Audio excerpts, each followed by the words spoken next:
pada part video yang kedua ini, Ibu akan menjelaskan tentang sistem reproduksi pada pria. Sistem reproduksi pada pria terdiri atas sistem reproduksi organ bagian luar dan organ bagian dalam.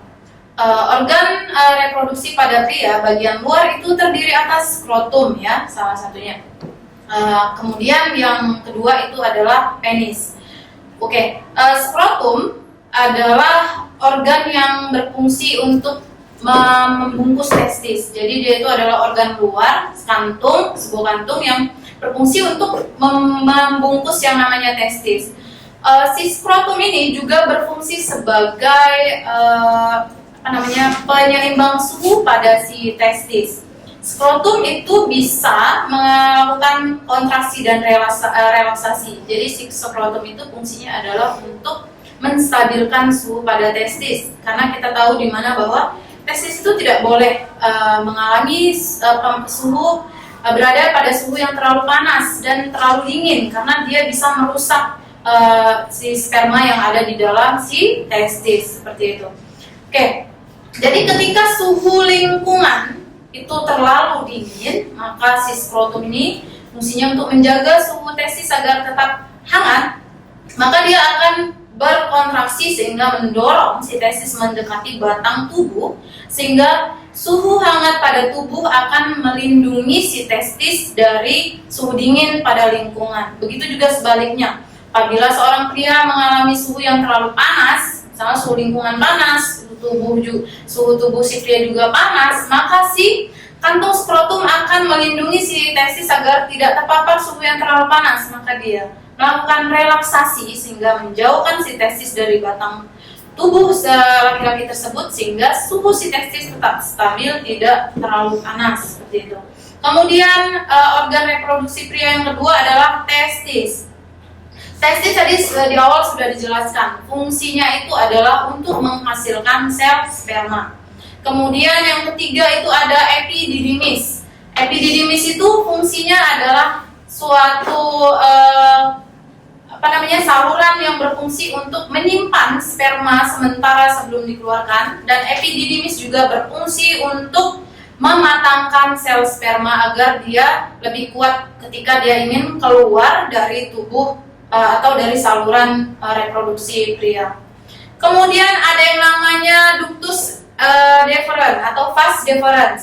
Vas deferens adalah saluran panjang yang menghubungkan testis, epididymis dengan menuju ke penis. Nantinya akan fungsinya itu adalah sebagai jalan keluarnya sperma dari si epididymis. Jadi sperma itu keluar dari tubuh seorang pria itu melalui saluran panjang yang disebut dengan ductus deferens atau vas deferens. Kemudian ada yang namanya kelenjar pada organ reproduksi pria.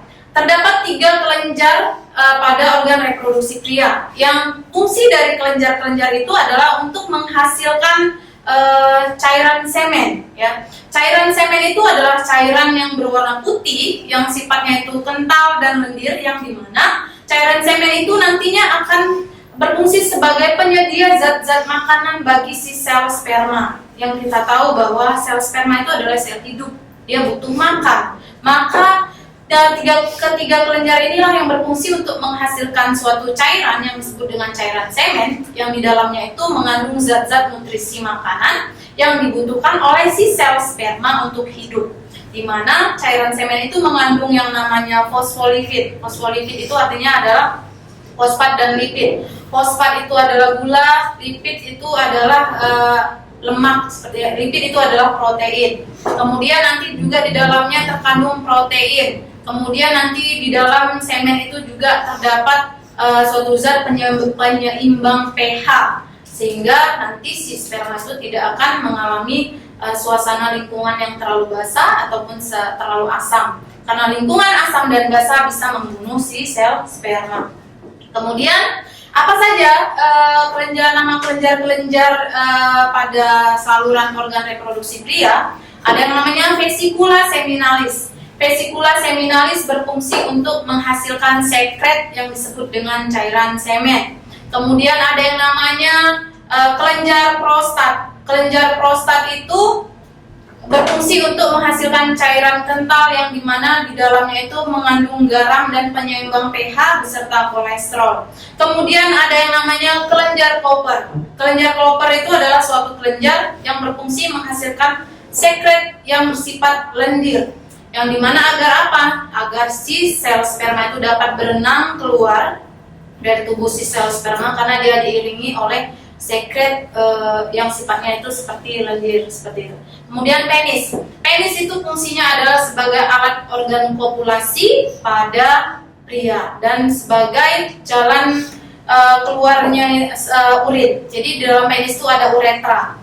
Uretra adalah saluran terakhir dari sistem reproduksi pria yang berada di dalam penis. Dia merupakan jalan keluarnya sperma dan jalan keluarnya urin dari tubuh laki-laki. Kemudian kita akan membahas kelainan pada sistem reproduksi pria. Kelainan atau penyakit yang dapat menyerang sistem reproduksi pria ada yang namanya ejakulasi dini.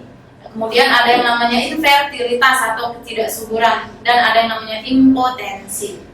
Sekian dari video part kedua ini, nanti akan Ibu lanjutkan ke video part ketiga. Ibu akhiri, Assalamualaikum warahmatullahi wabarakatuh.